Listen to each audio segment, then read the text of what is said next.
Hello, everyone, and welcome back to the Football Uncensored podcast with me, Rob Kirton, and John Sitton.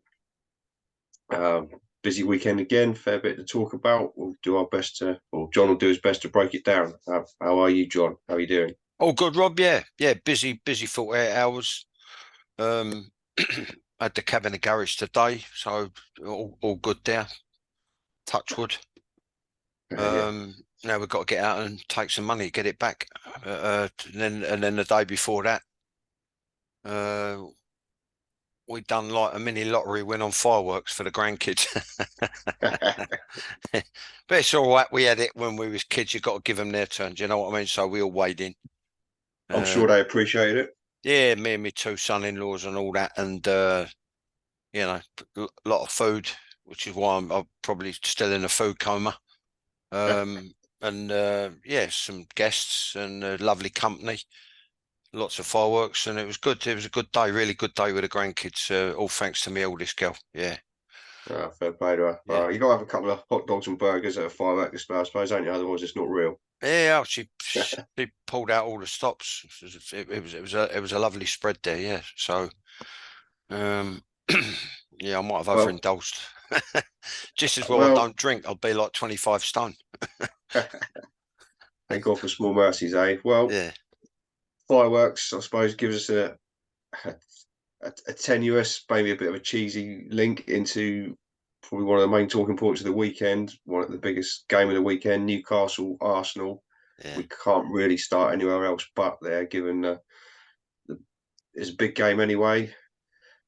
Fair to say, the odd big decision yeah, made, yeah, rightly or wrongly. yeah, I'm sure match today have had a crack. I think a little bit lame, really. They didn't really dig into it too much, but yeah. Of course. I'm sure everyone would like to listen to your thoughts on some of the major points of that game. I mean, the first flashpoint that really seemed to spark it all off, that was no pun intended, apologies, was the Havertz tackle. I use the term loosely. Yeah. Um, and should he have gone or got a yellow? So over to you, John, on that at the start. Well, the game itself, I thought it was a proper firebrand, lot of even at this early stage at stake. And I thought both teams approached it how they should, which is nothing wrong with that. I thought it was a real full-blooded, uh, at this moment in time, sort of top of the table clash where Havertz was concerned. I'll tell you what they keep. See, this is the mistake people make because I think it's too easy. It's a bit lazy. And they jump to the conclusion that if you're off the ground, you're out of control. Well, you're not. I've played the game. Some people say it's quite unusual. All the top five divisions, from a kid through to when I jacked it in. As long as you're on a line through to the ball, you're not out of control. I think it's just it's a case of going in strong, going in hard, going in with pace, going in with momentum, and going in like you mean it. And if you can rattle someone and win the ball, there's no way that should be taken out. I'm sorry, I disagree with all those theories about if you're off the ground, you're out of control. What it sort of does, depending on the Interesting. player, it can indicate some intent. You know, sort of if you go back in my day, there were players that would go in like that and they wouldn't get anywhere near the ball or attempt to play the ball. And I might have been guilty of that on the odd occasion. Do you know what I mean? Where you're just going in to try and, put your mark on someone, or maybe out retribution, right? So that's the Yeah. first thing. Second thing is it was in close proximity to the benches and the crowd. It was right on the touchline. And the Newcastle player is going to make the most of it because I thought if you look in slow motion, when supposedly it looks worse than what it is in slow motion, um, Always. it highlighted the fact that he never really made too much contact with him or any contact with him. If he did, he caught the heel of a boot maybe. So I think yellow card was the right decision. What went afterwards, I thought there should have been some red cards. I thought is it Guimaraes? Bruno. We'll call him Bruno. Call him Bruno. Well, what it is, it's the thing they all this Guimaraes. What it is, it's Yeah, the having done Spanish, which is all right. We know Portuguese is spoke closer to Latin, but it's the tongue behind the teeth where it's they pronounce it's a big pronouncement of the S at the end, and then somehow British commentators have turned it into an SH. But anyway, yeah, so let's call him Bruno for the sake of simplicity. He's cuffed someone round the nut as he's gone past with a sort of a palm heel and an elbow. yeah, Which if they were face to face, that's a guaranteed red card.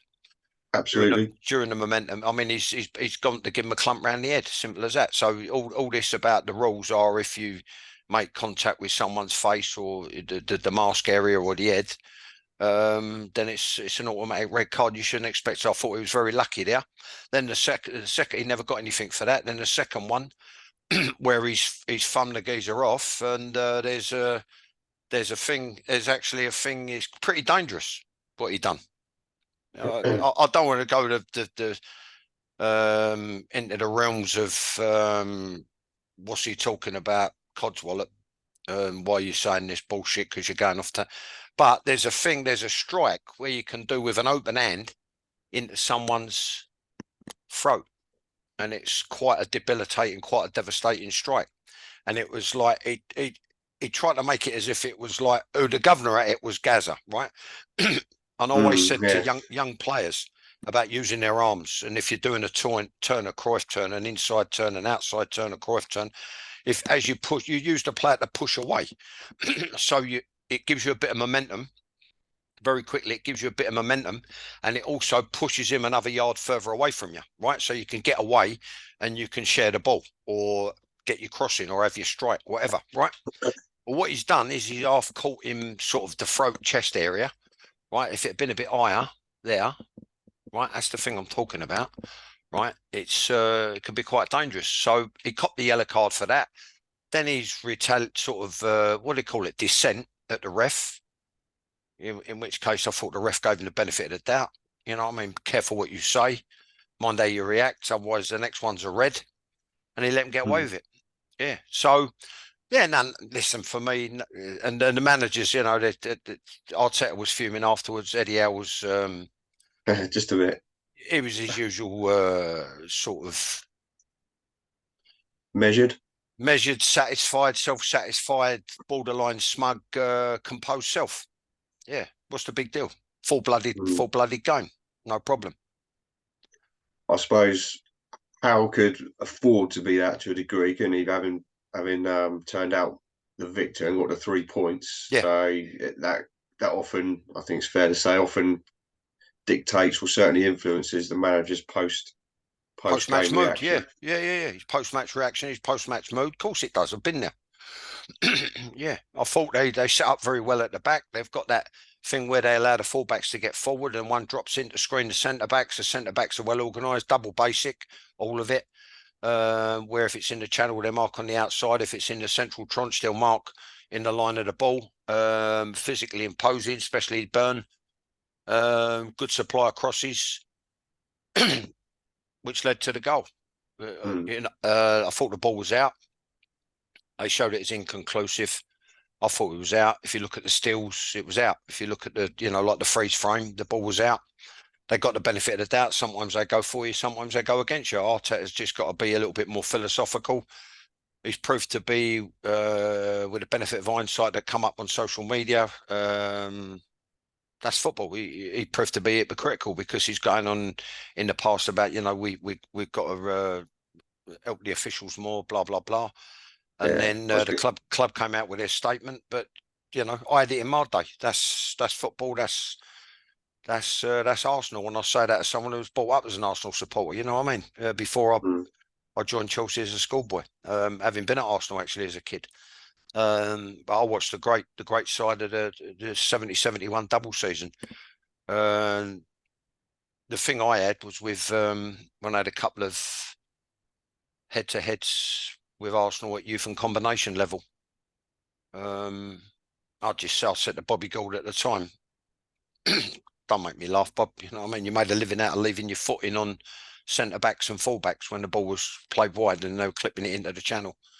I saw you play for Arsenal, so don't point the finger about me being overly physical. I said, as for Peter's story, I said if he did it on the street, he'd be nicked for GBH the way he used to tackle. But that was the game in those days, right? So Yeah. fast forward to now, he realised he knows the importance of the game. The players gave their all. I didn't think there was on Blob in particular going forward. I'll tell you my biggest thing, right? Once it happens, it happens. You then got to look for the reaction. The biggest question that was thrown up to me is, if I'm on the coaching staff and you do a debrief with the manager afterwards, or you look at a video on the Sunday or the Monday while they're warming down and getting all the lactic out and getting stretched off and maybe getting a massage, doing their stretching program, blah, blah, blah. I've got to say, well, what the is the goalkeeper doing all the way out there? And it's funny. Not for the first time this season. No, that's right. So, you know, I don't know. Maybe Ramsdale would have handled it differently. Maybe he'd have stayed put on his line because you can't affect anything. I don't know why he's gone beyond. He's gone almost beyond the near post, right? And there's absolutely no way, shape, or form can the goalkeeper affect the ball, can affect the delivery. You've got to look for your outfield players to get within blocking distance and stop the cross coming in. Then if the cross does come in, which it did come in, you're then looking for your centre-backs to deal with it. If it's too near the goalkeeper and his starting position is correct, he will come and deal with it. He got caught in no man's land. So that made it very easy for the header back down, which was a foul. I made the centre-back, his marking was good. I thought he's obviously on the right side, marking inside to out, so he's first to the ball. If anything, he should have been a bit more side on, but he got caught square on and under the ball. But then it's a double-handed push in the back, and then, right? The upside for us is in the first one or two podcasts, we spoke very highly of Anthony Gordon, and then I made the point where I said I'd like to see him play off the front more, drifting off the line. And play a bit more central and explode more shots on, have more attempts at the goal, because I think he's got a lot more to offer. Anyway, he ended up central with the tap in. And about 60 seconds after he got moved there, I think, wasn't it? Well, the point being, despite the effing and jeffing and suffering from an ideology and all the rest of it, this ain't the first time I've said it, you know. Maybe I knew what I was looking at and what I was talking about. You never know. Oh, he's having a good season. There's no debating that. He's having a good run in the side as well. So with confidence comes performance. Another thing that you spoke about, to be honest. It's two things. If Southgate wants to change the formation, which I don't know if him and his staff are capable of it, if they want to add bring in another added ingredient, if they want to pick players who are in form, then we'll predict it here and now. The next international break, he should get called into the squad, and he would be a very welcome, explosive, high energy addition to the England squad. So, which is a good thing for Newcastle. It's good the fact that he's gone now, and Eddie Howe's affected him.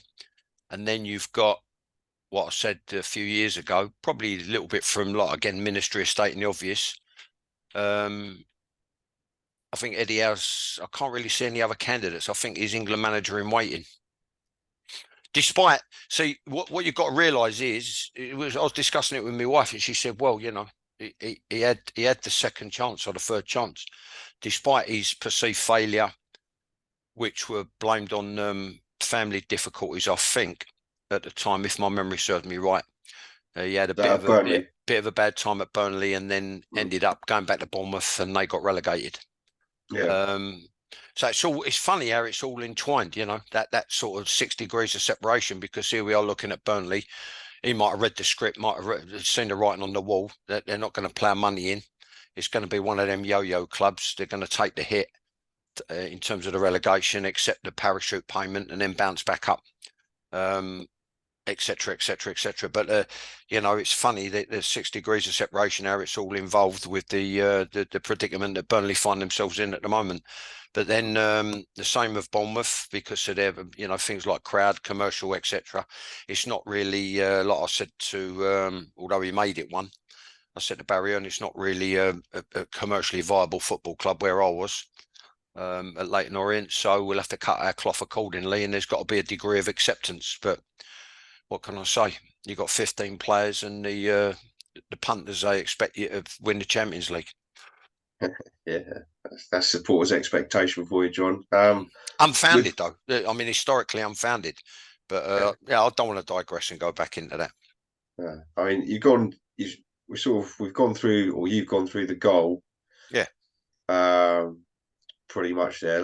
Like you said, there's three key points, and VAR took, I think, about 4.5 minutes to review them. Which you know, there's 3 key points there. They want to try and get it right. Let's face it, VAR haven't exactly had a good run recently, which we might come across in a couple of other games when we look at them. But looking at social media and watching a couple of football programs over the weekend and just talking to people at work today, the opinion on whether the goal should stand is kind of, it's about 50-50 in things I've read and people I've spoken to. But both camps, if you like, are very adamant. Goal, no goal, and reasons why. One of the main reasons to allow it is because, whether it's because they didn't have the lack of camera angle or whatever, that VAR couldn't conclusively prove, what do they call it, is it a glaring error, or whatever the wording is. VAR couldn't conclusively prove any glaring on-field errors by the ref, so therefore they had to allow the goal. Yeah, so they backed the ref. So back the ref, which is back the ref, yeah. You know, is arguably good, but like you said, I think the point you made, if you look at the VAR, and depending on what replays or stills the ref sees, if he gets called to the screen or the VAR see before they call the ref to the screen, yeah, you could show him one look, and he's like, "Oh no, that's goals off." Listen, what I'm going to say to you. Listen, what I'm going to say Go to you. forward and goals on. Listen, Rob, I've never agreed with VAR, other than No. for one thing and one thing only, and I said it from day one, right? It's like my newer cab, a Euro 6, right? You've got all these sensors and lights and different bits and pieces that check on what needs to be checked on, and they come on. But then what happens when that goes on the blink? So this is what I found, is the EBD sensor light, it comes on because the sensor switch had burnt out.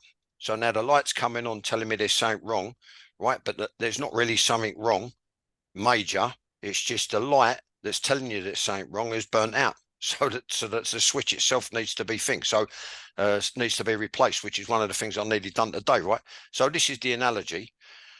I said no to VAR from the off. I totally agree with, and everyone's missed a trick, and they're all the grey moribund platitudes. No one's been definitive. No one's come out with this, what I think is a very interesting theory, right? Because we're back to square one.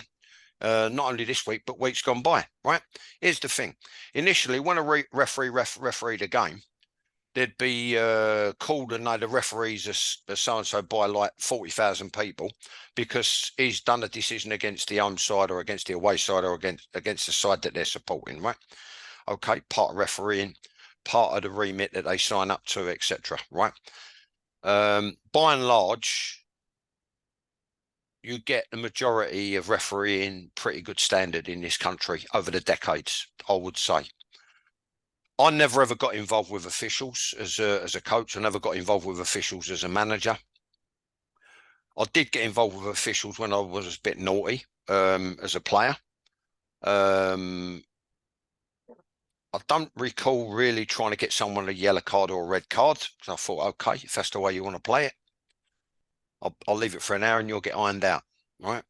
Which sounds a bit thing, but that's how it was then, right? Maybe sounds even a bit arrogant, but that's how it was then. I didn't fear any opponent. Right, so here's the theory. Better than going crying to the ref, John. Well, that's right. And you handled it yourself in those days. And I played against some of the dirtiest bastards ever laced a pair of boots on, right? And I was told as we was going up the tunnel at Stamford Bridge, home to Liverpool, it was me first. I made me debut at home to Coventry at half time. Then we played away to Bolton. Then we were at home on the following Saturday to Liverpool. And as we was going up the tunnel, the captain, Ray Wilkins, turned around and said, "You young'uns," meaning me and Mickey Nutton, right? Who were both playing together at centre back. Well, and they thought we were going to get annihilated. All right, okay, we drew 0-0. I put it in the book. They were league champions, reigning European champions. If they'd have entered Wimbledon, the Derby, and the British Grand Prix, they probably would have won that as well. We kept a clean sheet, drew 0-0. But I'll never forget going up the tunnel. He turned around, he said, especially, he said, "You young'uns," he said, "watch yourself." He said, "If you get a 50-50 with Souness, he will not hesitate to go over the top and iron you out. He'll fucking top you." Right. So these are the type of people you come up against. I come up against Vinnie Jones, your Mick Arthur's. Steve Ball was very fair, hard but fair. These type of players, and done well against them, and within 6 months they're playing in Italia 90. Anyway. Yeah. Anyway, back to your theory. analogy. Back to the theory. So initially, it was about you. If that was the case, which I thought it was pretty rare, it was about human error. Right. So then they bring in all this machinery, and you've just said yourself, right? Slight paraphrase. You just said yourself that they never had enough camera angles. They never had. So why? First of all, why? That can't be right. That's total incompetence, right? But if it goes from the ref to VAR, which I thought, if you're going to introduce VAR, it should only be used for what, maybe two reasons, but definitely one. As the ball crossed the line for a goal, has the ball gone all completely over the line? Is it all over the line and it's a goal? Yes or no? If the answer is yes, bump back to the centre. If the answer is no, right, restart. Right, maybe if someone wanted to check a challenge, if someone's tried to hurt someone, right? But I think you can leave that out. You can leave that to the referee's discretion if it's a yellow card or a red card. Right. But here's the thing. We've gone from human error, referees only, right, on the day, within the 90 minutes plus, right, to VAR, where it's been nothing but human error since the start of the season, with all this machinery. So like jobs for the boys, because they've got no ex-pros in the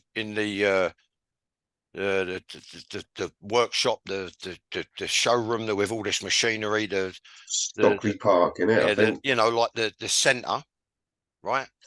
They've got no ex-pros there. They've only got referees, and only an ex-pro would know whether that's a bit naughty, or God, he's been clever there. That's a foul, as in pushing the back for the I forget who it was. Not Saliba, was it Saliba or the other one? It was Gabriel was the defender. Gabriel was the defender, right? So yeah, no, he's pushed Gabriel in the back. Goal disallowed, right? Pro would know what's going on there, and he knows what he's doing, right? But no, they don't improve. They don't involve ex-pros like they did when I first come in with the stats, with the press association, doing the stats with an headset and a phone. All the naughtiness, right? So the point I make is, it's gone from human error to human error with machinery, with computers, with cameras, with different camera angles, with these imaginary lines, because someone's left nipple is like 2 inches over the line, is disallowed, and blah blah blah. It's complete cobblers. So the point being, you might as well have stuck with human error in the first place, because we've had nothing but human error since day one. And now all of it's added is, like I said, with regards to the cab, the more sophisticated they're trying to make it, based on bullshit lies, in terms of the green issue in the UK, right? I won't get started on that, but the more things they add to improve it, the more complicated they're making it, and the more things that can go wrong. And all that's been proved since the start of the season is it keeps going wrong, right? Because all you get, what good is that? The PGMOL apologised to Mikel Arteta. The PGMOL apologised to Klopp. The PGMOL to Pep. The PGMOL apologised to somebody else, and somebody else, and somebody else. What good's an apology if you're fighting for the Premier League or you're fighting to avoid relegation? No good whatsoever. Waste of time. So my point being, you've gone from human error without machinery and computers to human error with machinery and computers, putting the onus back on the referee who could have performed anyway with just to the naked eye, right? On his instinct, on his refereeing ability. Job done. Very, very flawed, is fair to say. I've remembered the phrase I was trying to remember. It's a clear and obvious error. That was the the commandment, if you like, that VAR was introduced on the basis for. So I read and so I'm reliably told it would intervene for clear and obvious errors. So not regardless, but aside from your points of when it does intervene, it still gets it wrong, which is just obviously hopeless. It doesn't just intervene for clear and obvious errors, does it? It's It adds to everything that happens. Oh, VAR just going to check that. And yeah. Oh, bloody hell! I mean, you're making the link to the more technical the stuff gets inside your cab or your Yeah. car, Yeah. and yeah, I agree. I mean, just a very quick And listen, digression. what I'm gonna say. It's no good to you as a player. You said 4.5 minutes earlier. Is that right? It took 4.5 minutes. Well, four and a I half believe, minutes. In four and a believe half so. minutes, right? Okay, they can go over and refuel and then have a guzzle or whatever it is they drink.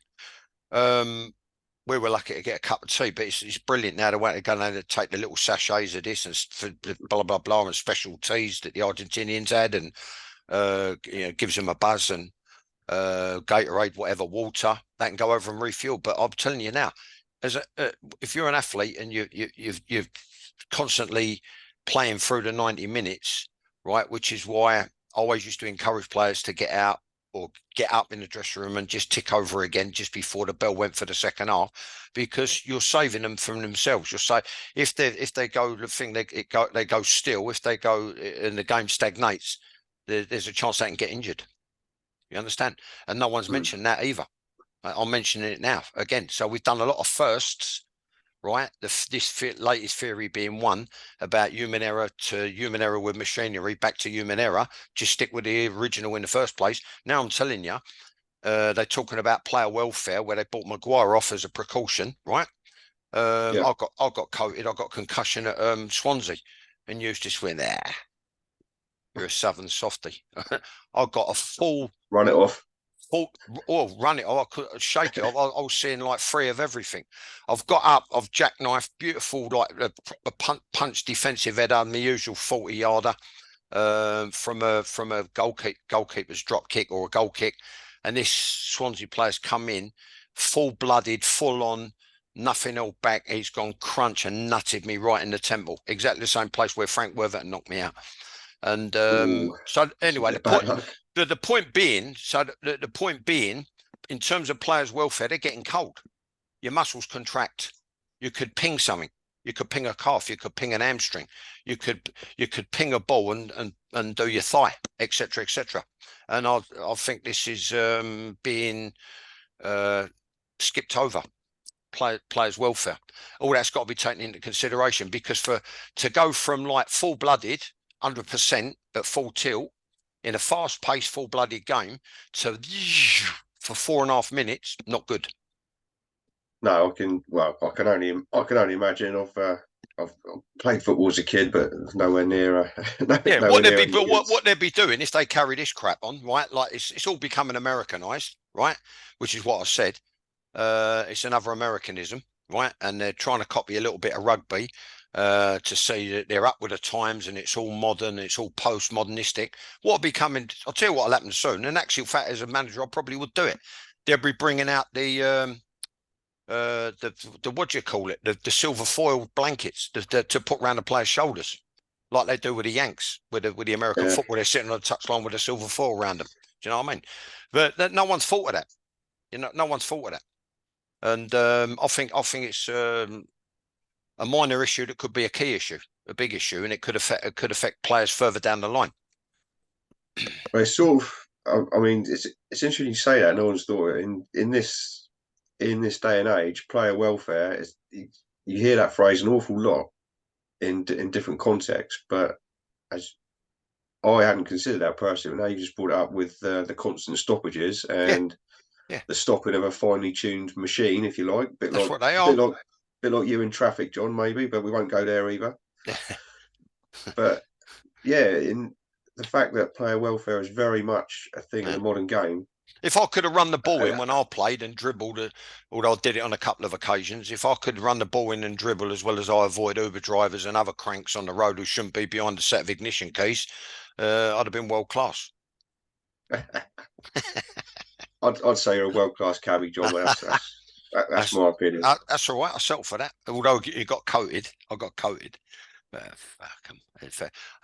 What a come down player to manager to coach now cab driver. Like it's a crime, getting qualified to earn an honest living. Anyway, Well, I don't know, maybe some of those can have a crack at learning the not learning the knowledge of London, John. It might have a different opinion. Who knows? But yeah. we digress ever so slightly. As interesting as that chat would be, but I mean, VAR, we could talk.